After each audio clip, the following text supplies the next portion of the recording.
Hello दोस्तों, कैसे आप लोग? उम्मीद करते अच्छे होंगे। देखिए, झारखंड एसएससी सीजीएल के लिए ये देखिए हिंदी का सेकंड पेपर, अगर आपका हिंदी है तो आपके लिए यह वीडियो बहुत ही महत्वपूर्ण होने वाला है।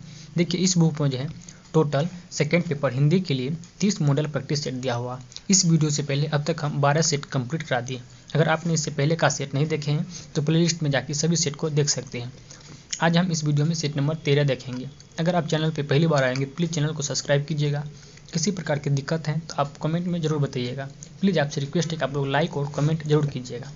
चलिए बिना किसी देर का, अगर कोई भी आदमी इस संपूर्ण बुक का पीडीएफ लेना चाहते हैं बहुत कम समय में रिवीजन करने के लिए, तो आप इसका पीडीएफ प्राप्त कर सकते हैं। उसका प्राइस मात्र 50 रुपया है। दिए गए नंबर पर आप मैसेज कर सकते हैं, उसके बाद पीडीएफ पा सकते हैं। बाकी हमारा कोशिश रहेगा एग्जाम से पहले संपूर्ण बुक को कंप्लीट कराने का। तो देखिए, आज हम सेट नंबर 13 का पहला नंबर प्रश्न को देखते हैं। सेट नंबर 13 के पहला प्रश्न में दिया हुआ है, नीलंबर शब्द जो है यह कौन सा समास है? नीलंबर शब्द कौन सा समास है? तो ये हो जाएगा आपको कर्मधारय समास। नीलंबर जो है यह कर्मधारय समास का उदाहरण है। अगला प्रश्न है, किस शब्द में तत्पुरुष समास है? यानी इनमें से कौन सा शब्द जो है जो तत्पुरुष समास का उदाहरण है? तो ये हो जाएगा आपको मधुमक्खी। मधुमक्खी कौन सा है? तत्पुरुष समास का उदाहरण है। अगला प्रश्न है, चोटी का पसीना एरी तक आना। चोटी का पसीना एरी तक आने कहावत का क्या अर्थ होगा? तो इसका आंसर हो जाएगा आपको ऑप्शन नंबर सी, यानी कि कड़ा परिश्रम करना। क्या हो जाएगा? कड़ा परिश्रम करना, यानी कि कठिन परिश्रम करना हो जाएगा इसका आंसर। अगला प्रश्न, आम के आम गुठलियों के दाम लौकिक का यानी कि मुहावरा का अर्थ क्या होगा? तो इसका आंसर हो जाएगा आपको दोहरा लाभ। क्या हो जाएगा? दोहरा लाभ। अगला प्रश्न, निम्नलिखित में से कौन सा शब्द व्यक्तिवाचक संज्ञा नहीं है? यानी इस ऑप्शन में से कौन सा है जो व्यक्तिवाचक संज्ञा नहीं है? तो ये हो जाएगा आपको डोंगर। डोंगर जो है व्यक्तिवाचक संज्ञा नहीं है, जबकि गजमाड़, दाहला, समारोह ये सभी जो है व्यक्तिवाचक संज्ञा के उदाहरण हैं। अगला प्रश्न है, लहर किस प्रकार की संज्ञा है? लहर जो है यह किस प्रकार की संज्ञा है? तो ये हो जाएगा आपको जातिवाचक संज्ञा। कौन हो जाएगा? जातिवाचक संज्ञा। अगला प्रश्न है, कौन और क्या का प्रयोग इनमें से किस सर्वनाम में किया जाता है? तो इसका आंसर हो जाएगा आपको ऑप्शन नंबर बी, यानी कि कौन और क्या का प्रयोग जो है प्रश्नवाचक सर्वनाम में किया जाता है। अगला प्रश्न है प्रश्न संख्या 8। प्रश्न संख्या 8 में दिया हुआ है, कोई गाना गा रहा है, वाक्य में सर्वनाम कौन सा है? इनमें से कौन सा है जो सर्वनाम है? तो हो जाएगा आपको अनिश्चयवाचक सर्वनाम। कौन हो जाएगा? अनिश्चयवाचक। अगला प्रश्न, मैं तुमसे टेलीफोन पर बात करूंगा। इस वाक्य में टेलीफोन पर जो है या किस कारक में प्रयुक्त पद है? तो इसका आंसर ऑप्शन नंबर ए हो जाएगा आपको करण कारक में। किसमें? करण कारक।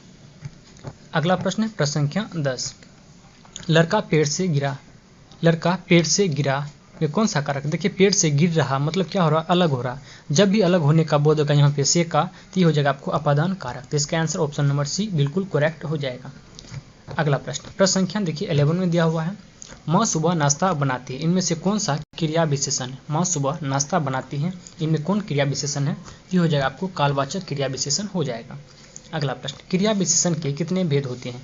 क्रिया विशेषण के जो है कितने भेद होते हैं? तो ये हो जाएगा आपको टोटल 3 भेद होते हैं। क्रिया विशेषण कितने भेद होते हैं? 3 भेद होते हैं। अगला प्रश्न है प्रश्न संख्या 30। क्रिया कैसी शब्द है? क्रिया जो है यह कैसी शब्द है? तो हो जाएगा अविकारी शब्द। कौन हो जाएगा? क्रिया एक अविकारी शब्द है।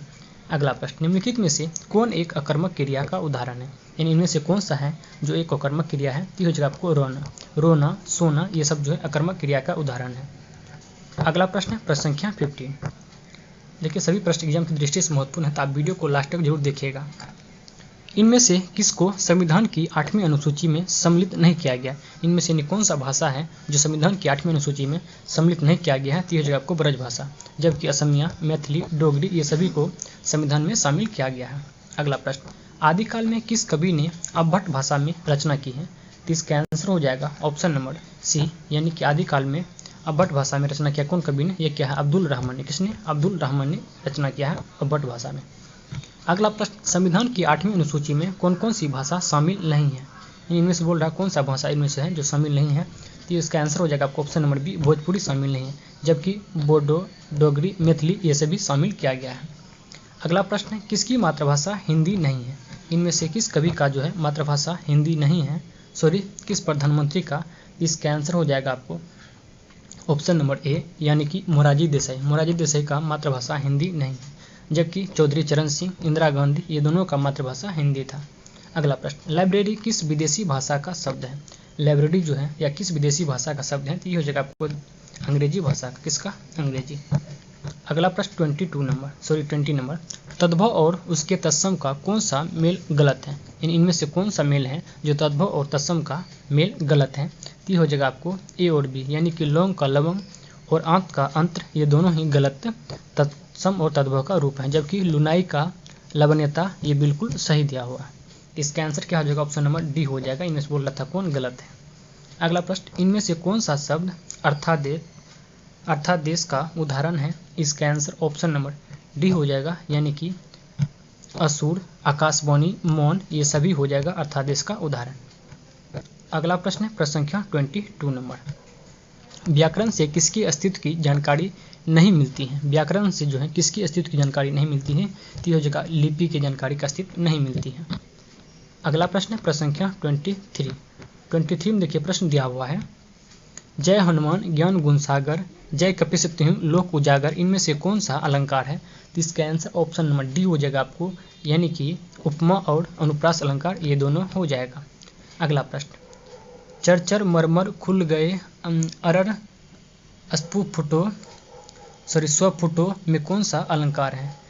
चरचर मरमर खुल गए अरर स्फुटों में कौन सा अलंकार है? इसके आंसर ऑप्शन नंबर डी हो जाएगा आपको, यानी कि अनुप्रास अलंकार हो जाएगा। कौन हो जाएगा? अनुप्रास अलंकार। अगला प्रश्न प्रश्न संख्या 25, साहित्य को मिथ्या अनुकृति मानता है कौन? इसके आंसर हो जाएगा ऑप्शन नंबर बी, यानी कि प्लेटो। कौन मानते हैं? प्लेटो मानते हैं। अगला प्रश्न, दी बेस्ट लैंड कविता किसकी है? यानी कि द बेस्ट लैंड कविता जो है या किसकी है? तो हो जाएगा आपको इलियड का। किसका है? तो इलियड का। देखिए यह क्वेश्चन बहुत ही महत्वपूर्ण है एग्जाम की दृष्टि से। अगला प्रश्न, पल्लवन में वाक्य संरचना किस प्रकार की होनी चाहिए? इसका आंसर ऑप्शन नंबर ए हो जाएगा आपको, छोटे वाक्य। क्या हो जाएगा? छोटे वाक्य होना चाहिए। अगला प्रश्न है, पदाधिकारी के लिए सटीक अंग्रेजी शब्द क्या होगा? इसका आंसर ऑप्शन नंबर सी हो जाएगा आपको, अथॉरिटी। क्या हो जाएगा? अथॉरिटी हो जाएगा। प्राधिकारी के लिए सटीक अंग्रेजी शब्द क्या होगा? अथॉरिटी हो जाएगा। अगला प्रश्न है, प्रस्तुत पद के रचनाकार कौन है? प्रस्तुत पद के रचनाकार कौन है? तो इसका आंसर ऑप्शन नंबर डी हो जाएगा आपको, विद्यापति हो जाएगा। कौन हो जाएगा? विद्यापति। अगला प्रश्न, कबीर के गुरु कौन थे? कबीर के जो है गुरु कौन थे? तो ये हो जाएगा आपको गुरु रामानंद। कबीरदास के गुरु के नाम क्या था? तो गुरु रामानंद नाम थे। अगला प्रश्न है, उद्धत गोपियों को कौन कौन सा संदेश देता है? इसके आंसर ऑप्शन नंबर ए हो जाएगा आपको, योग साधना का संदेश। कौन देता है? योग और साधना का संदेश देता है। अगला प्रश्न है प्रश्न संख्या 32, प्रति नदी में कौन सा अलंकार है? प्रति नदी जो है इसमें कौन सा अलंकार है? तो ये हो जाएगा आपको रूपक अलंकार। कौन हो जाएगा? रूपक अलंकार हो जाएगा। अगला प्रश्न, तुलसीदास की माता का नाम क्या था? तुलसीदास की माता का क्या नाम था? तो ये हो जाएगा आपको हुलसी देवी। क्या नाम था? हुलसी देवी नाम था, हुसली। अगला प्रश्न है, या मुरली बर की आराधना धरी आराधना न धरोंगी में कौन सा अलंकार है? तो इसका आंसर ऑप्शन नंबर बी हो जाएगा आपको, यमक अलंकार। कौन हो जाएगा? यमक अलंकार। अगला प्रश्न, निम्न में से कौन सी रचना भूषण की नहीं? इनमें से कौन सा रचना है जो भूषण का नहीं है? तो हो जाएगा आपको शिवराज भूषण। शिवराज भूषण ये भूषण का रचना नहीं है, जबकि उर्वशी, साकेत और कामायनी ये सभी रचना किसका है? तो भूषण का है। अगला प्रश्न, विद्यापति हिंदी साहित्य के किस काल खंड के कवि थे? तो हो जाएगा आपको आदिकाल के। विद्यापति जो है आदिकाल के कवि थे। अगला प्रश्न, कबीर की कृतियाँ रमेनी किस प्रकार का पद है? तो हो जाएगा आपको रमेनी जो है किस प्रकार का पद है? तो ये एक गीत है। क्या है? तो गीत। इसका आंसर सी हो जाएगा। अगला प्रश्न, साहित्य लहरी किनकी रचना है? साहित्य लहरी किनकी रचना है? तो ये हो जाएगा आपको सूरदास की। साहित्य लहरी किसका रचना है? सूरदास की। अगला प्रश्न, इनमें से कौन सा कृति तुलसीदास के द्वारा लिखा गया है? इसका आंसर हो जाएगा ऑप्शन नंबर डी, यानी कि दोहाबली, भैरव रामायण, उसके बाद पार्वती मंगल, ये सभी हो जाएंगे। अगला प्रश्न है प्रश्न संख्या 40, भावों का बहुत उत्कृष्ट और उदात्त स्वरूप बिहारी में नहीं मिलता है, यह किसका कथन है? तो हो जाएगा आपको आचार्य हजारी प्रसाद द्विवेदी का यह कथन है। तो इसका आंसर डी हो जाएगा। अगला प्रश्न 41 नंबर, ऊंचे घोड़ मंदिर के अंदर रहन वाली में किस वर्ण का अनुप्रास है? तो ये हो जाएगा आपको र का। किसका? र का। अगला प्रश्न, दीर्घ दाग का अर्थ बताओ। दीर्घ दाग का अर्थ क्या होगा? तो हो जाएगा आपको भयंकर गर्मी। क्या हो जाएगा? भयंकर गर्मी हो जाएगा। क्या हो जाएगा? भयंकर गर्मी। अगला प्रश्न 43 नंबर, ब्रज की लता पता मोही की जी किस कवि की पंक्ति है? तो ये हो जाएगा आपको भारतेंदु हरिश्चंद्र का। किसका है? भारतेंदु हरिश्चंद्र का है। अगला प्रश्न, भारतेंदु का जन्म कब हुआ था? भारतेंदु का जन्म जो है यह हुआ था आपको 1850 ईस्वी में जन्म हुआ था और 1885 ईस्वी में क्या हुआ था? मृत्यु हो गया था। ये दोनों चीज़ आप लोग याद रखिएगा। अगला प्रश्न, साकेत की रचना के द्वारा किसके चरित्र पर लगे छलांग को धोने का प्रयास किया गया था? तो ये हो जाएगा आपको केकई। तो इसके आंसर क्या हो जाएगा? ऑप्शन नंबर सी हो जाएगा। अगला प्रश्न, काबा और करबला किसकी रचना है? काबा और करबला किसकी रचना है? तो ये हो जाएगा आपको मैथिली शरण गुप्त का। किसका? मैथिली शरण गुप्त का हो जाएगा। अगला प्रश्न 47 नंबर, निम्नलिखित में से निराला जी के द्वारा लिखित उपन्यास कौन है? तो ये हो जाएगा आपको डी नंबर, यानी कि अप्सरा, निरुपमा और अलका, ये सभी हो जाएंगे। अगला प्रश्न, निराला जी की रचनाओं में कोई चरण बहुत लंबा तो कोई बहुत छोटा तो कोई मंझिला देखकर लोग इसे क्या कहते थे? इसका एक लोग जो है इसे देखकर क्या कहते थे? तो रबड़ छंद के चुआछंद कहते थे। क्या कहते? रबड़ छंद के चुआछंद कहते थे। अगला प्रश्न 49 नंबर, पंत जी के अनुसार मानव जीवन का हकीकत क्या है? इसका आंसर ऑप्शन नंबर डी हो जाएगा आपको सुख दुख। क्या है? सुख दुख। अगला प्रश्न, पल पल परिवर्तित प्रकृति वेश पंक्ति किनकी है? ये हो जाएगा आपको पंत जी का। किसका है? पंत जी का है। अगला प्रश्न है 51 नंबर, महादेवी वर्मा प्रधानता किस दर्शन से प्रभावित है? ये हो जाएगा आपको बौद्ध दर्शन से। किससे? बौद्ध दर्शन से महादेवी वर्मा प्रधानता प्रभावित है।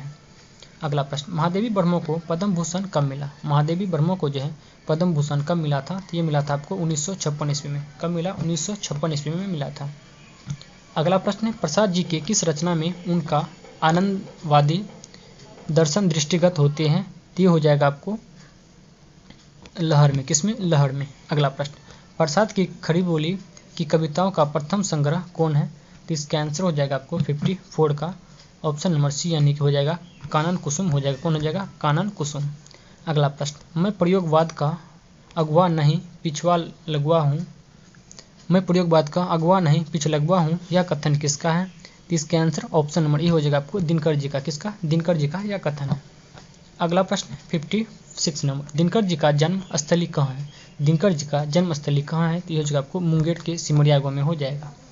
अगला प्रश्न, आचार्य नंदुलारे वाजपेयी ने प्रयोगशील कवियों का प्रयोगवादी कहा, जिसका घोर विरोध किसने किया? तो इसके आंसर ऑप्शन नंबर सी हो जाएगा आपको अज्ञा जी ने। किसने किया? अज्ञा जी ने। अगला प्रश्न, अज्ञा की बाल्यावस्था कहाँ बीती? अज्ञा जी का जो है बाल्यावस्था कहाँ बीती है? तो ये हो जाएगा आपको कश्मीर, बिहार, लखनऊ, ये सभी जगह बीते हैं। अगला प्रश्न, याद आता मुझे अपना वह तरुणी ग्राम, याद आती लीचियाँ ओ आम, पंक्ति किसकी है? तो ये हो जाएगा आपको नागार्जुन का। यह पंक्ति किसकी है? तो नागार्जुन का है। अगला प्रश्न है, सर्वेश्वर की कविताएं अज्ञा की कविता से भिन्न है किस रूप में? तो ये हो जाएगा आपको अभिजातीय वर्ग के रूप में। किसमें? अभिजातीय वर्ग के रूप में भिन्न है। अगला प्रश्न है, शब्द किस तरह कविता बनते हैं अक्षरों के बीच गिरे हुए? उपयुक्त पंक्ति धूमिल के किस कविता से है? तो ये हो जाएगा आपको धूमिल को जो यह लोहे के स्वाद के पंक्ति कविता से लिया गया है। अगला प्रश्न है, नागार्जुन ने प्रस्तुत पद्यांश में देश की किस स्थिति का चित्रण किया है? तो ये हो जाएगा आपको त्रासदी का। क्या? किसका? त्रासदी का। अगला प्रश्न है, निम्नलिखित में से कौन सा नाटक सर्वेश्वर दयाल सक्सेना की है? तो इसके आंसर ऑप्शन नंबर डी हो जाएगा आपको, यानी कि गरीबी हटाओ और बकरी लड़ाई, ये सभी नाटक किसका है? तो सर्वेश्वर दयाल सक्सेना की है। अगला प्रश्न, धूमिल वहाँ किस पद पर काम करते थे? तो इसका आंसर ऑप्शन नंबर बी हो जाएगा आपको पासिंग ऑफिसर के पद पर। किस क्या थे? पासिंग ऑफिसर के पद पर काम कर रहे थे धूमिल। अगला प्रश्न, मुंशी प्रेमचंद किस काल के साहित्यकार हैं? इसका आंसर ऑप्शन नंबर ए हो जाएगा आपको आधुनिक काल के। किस काल के? आधुनिक काल। अगला प्रश्न, किसके गीत से प्रभावित होकर बाबन दास स्वराज संघर्ष में कूद पड़ा? ये हो जाएगा आपको तनुकलाल के से प्रभावित होकर। किसे? तनुकलाल से प्रभावित होकर। अगला प्रश्न है, श्रीलाल शुक्ल के अनुसार शिक्षा पद्धति क्या है? इसका आंसर ऑप्शन नंबर सी हो जाएगा आपको रास्ते में पड़ी हुई कुतियाँ। क्या हो जाएगा? रास्ते में पड़ी हुई कुतियाँ। अगला प्रश्न है प्रश्न संख्या 68, होली का सबसे बड़ा सपना क्या था? होली का जो है सबसे बड़ा सपना था एक पछाई गाय लेने का। इसका आंसर ऑप्शन नंबर ए हो जाएगा। अगला है, नागा साधु को गांजा किसने दिया था? नागा साधु को जो है गांजा किसने दिया था? तो ये दिया था आपको लरसिंह दास ने, किसने? लरसिंह दास ने दिया था। अगला प्रश्न है, श्रीलाल शुक्ल ने राग दरबारी उपन्यास में किस व्यंग्यात्मक का प्रस्तुत किया है? तो ये जो हो जाएगा आपको भारतीय व्यवस्था, किसे? भारतीय व्यवस्था को प्रस्तुत किया है। अगला प्रश्न, निम्न में से कौन लड़की के वेश में है? इनमें से कौन सा है जो लड़की के वेश में था? तो ये हो जाएगा आपको आशा। कौन हो जाएगा? आशा। अगला प्रश्न है प्रश्न संख्या 72, ध्रुवसोनी नाटक का अस्थायी भाव क्या है? ध्रुवसोनी नाटक का अस्थायी भाव क्या है? तो ये हो जाएगा आपको उत्साह। क्या हो जाएगा? उत्साह। अगला प्रश्न, नाटक आधे अधूरे में छोटी लड़की का क्या नाम था? नाटक आधे अधूरे में जो है छोटे लड़की का क्या नाम था? तो ये हो जाए आपको किन्नी, जबकि बड़ी लड़की का नाम बिन्नी था। बहुत से बिन्नी आप लोग बड़ी लड़की का नाम याद रख सकते हैं, किन्नी छोटी लड़की का नाम था। अगला है, भारत को अपनी दुर्दशा देखकर किसकी याद आती है? तो ये हो जाएगा आपको दुर्योधन का। किसका? दुर्योधन का। अगला प्रश्न, सकराज की हत्या किसने की थी? सकराज की हत्या जो है किसने किया था? तो ये क्या था आपको? चंद्रगुप्त ने। किसने किया था? चंद्रगुप्त ने किया था सकराज की हत्या। अगला प्रश्न 76 नंबर, लहरों के राजहंस किनके द्वारा रचित नाटक है? तो ये हो जाएगा आपको मोहन डाकिस के द्वारा। किसके द्वारा? लहरों के राजहंस नाटक किसके द्वारा लिखा गया है? मोहन डाकिस के द्वारा लिखा गया है। अगला है, वे अब भागता है कि नहीं, क्यों मार खाने पे तुला है? किसने कहा था? ये कहा था आपको लल्लू ने कहा था। किसे? शराबी को। अगला प्रश्न, ठाकुर का कुआं कहानी में मुख्य पात्र कौन कौन है? इसका आंसर ऑप्शन नंबर डी हो जाएगा आपको, यानी कि जोखू, गंगी, गाँव का ठाकुर, ये सभी हो जाएंगे। अगला प्रश्न, कहानी के अनुसार नीलम देश की राजकन्या में कितने महल हैं? तो हो जाएगा आपको 3 महल है। कितने? 3 महल है। पन्ना का महल, पुखराज का महल और एक महल जो है कमेंट में आपको उसका नाम बताइएगा। इससे पहले एक वीडियो में हमने बताए थे। अगला प्रश्न, परिंदे शीर्षक कहानी की कथा नायिका नीला लिफाफा किसके सिरहाने पर रख देती है? तो इसके आंसर ऑप्शन नंबर बी हो जाएगा आपको जूली के सिरहाने में। अगला प्रश्न, सेठ दीवान चंद क्या थे? सेठ दीवान चंद जो थे यह क्या थे? तो हो जाएगा आपको, यह जो है करोल बाग के एक प्रसिद्ध बिजनेसमैन थे। अगला प्रश्न, इनमें से कौन से पात्र वापसी कहानी में नहीं है? तो इसका आंसर ऑप्शन नंबर डी हो जाएगा आपको रमेशी नहीं है, जबकि गजाधर बाबू, नरेंद्र, अमर, यानी गजाधर बाबू के दोनों बेटे का नाम था नरेंद्र और अमर। तो इसका आंसर क्या हो जाएगा? डी, इस पात्र से संबंधित नहीं है। अगला प्रश्न 83, यशपाल किस शैली के विशिष्ट रचनाकार हैं? तो ये हो जाएगा आपको यथार्थवादी। किस प्रकार के थे? यथार्थवादी शैली के।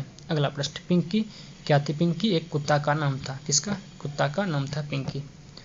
अगला प्रश्न है, आई लव द स्नोफॉल यह कथन किसका है? आई लव द स्नोफॉल यह कथन किसका है? तो ये हो जाएगा आपको मिस लतिका। किसका? मिस लतिका। अगला प्रश्न, राजा निर्वंशिया किस वर्ष प्रकाशित हुआ? राजा निर्वंशिया जो है यह किस वर्ष प्रकाशित हुआ? ये हुआ था आपको 1957 ईस्वी में प्रकाशित हुआ है। अगला प्रश्न, उन्होंने अनुभव किया कि वह पत्नी व बच्चों के लिए केवल धर्मोपार्जन के निमित्त मात्र है। इस कथन में कौन सा भाव है? तो इसका आंसर ऑप्शन नंबर ए हो जाएगा आपको पश्चात भाव। कौन हो जाएगा? पश्चात भाव है। अगला प्रश्न 88 नंबर, उर्दू में बागी पत्रिका कैसी थी? उर्दू में जो है बागी पत्रिका या किस प्रकार की पत्रिका थी? तो ये हो जाएगा आपको राजनीतिक पत्रिका थी। किस प्रकार की? राजनीतिक। अगला है, मोहन डाकिस की कहानियों का पहला संग्रह कौन सा था? तो ये हो जाएगा आपको इंसान का खंडहर। क्यों हो जाएगा? इंसान का खंडहर, ये पहला संग्रह था मोहन डाकिस का। अगला प्रश्न प्रश्न संख्या 90, इनमें से कौन सी कहानियाँ चरित्र प्रधान है? इनमें से कौन सा कहानी है जो चरित्र प्रधान है? तो हो जाएगा आपको मधुआ कहानी। कौन हो जाएगा? मधुआ। अगला प्रश्न, प्रेमचंद की प्रथम कहानी संग्रह था कौन? तो ये हो जाएगा आपको सोजे वतन। कौन हो जाएगा? सोजे वतन हो जाएगा। कौन हो जाएगा? सोजे वतन। अगला प्रश्न प्रश्न संख्या 92, जनेंद्र कुमार के रचनाकार किस प्रकार के रचनाकार थे? तो ये हो जाएगा आपको मनोविश्लेषणवादी। जनेंद्र कुमार जो है मनोविश्लेषणवादी प्रकार के कवि थे। अगला प्रश्न है, आलाखंड का दूसरा नाम क्या है? आलाखंड का दूसरा नाम क्या है? तो ये हो जाएगा आपको परमाल अड़ासो। आलाखंड का जो है दूसरा नाम क्या था? परमाल अड़ासो। अगला प्रश्न, परमात्मा प्रकाश के रचनाकार कौन है? परमात्मा प्रकाश के रचनाकार कौन है? तो ये हो जाए आपको योगेंद्र या जोइंद्र हो जाएगा। अगला प्रश्न 95 नंबर, निर्गुण भक्ति काव्यधारा में उदासी संप्रदाय के प्रवर्तक कौन है? ये हो जाएगा आपको श्रीचंद। क्या हो जाएगा? श्रीचंद हो जाएंगे। नेक्स्ट प्रश्न, सबंगी रचना किसकी है? सबंगी जो है यह किसकी रचना है? तो हो जाएगा आपको रज्जब का। सबंगी किसकी रचना है? तो रज्जब का हो जाएगा। अगला प्रश्न 98, शेखर एक जीवनी के शेखर का चरित्र मूलतः किस प्रकार का है? तो ये हो जाएगा आपको शांत प्रकार का। अगला प्रश्न, जॉर्ज पंचम की नाक कहानी के लेखक कौन है? तो ये हो जाएगा आपको कमलेश्वर। जॉर्ज पंचम कहानी की नाक का लेखक कौन है? तो कमलेश्वर हो जाएगा। आज के वीडियो का लास्ट प्रश्न है, कॉमरेड का कोट कहानी के लेखक कौन है? तो ये हो जाएगा आपको सृंजय। कौन हो जाएगा? सृंजय हो जाएगा। देखिए, उम्मीद करते हैं वीडियो आपको पसंद आएंगे, तो प्लीज़ आप वीडियो को लाइक जरूर कीजिएगा और कमेंट में बताइएगा हमारा वीडियो कैसे लगते हैं। मिलते हैं अगले वीडियो में, तब तक के लिए धन्यवाद।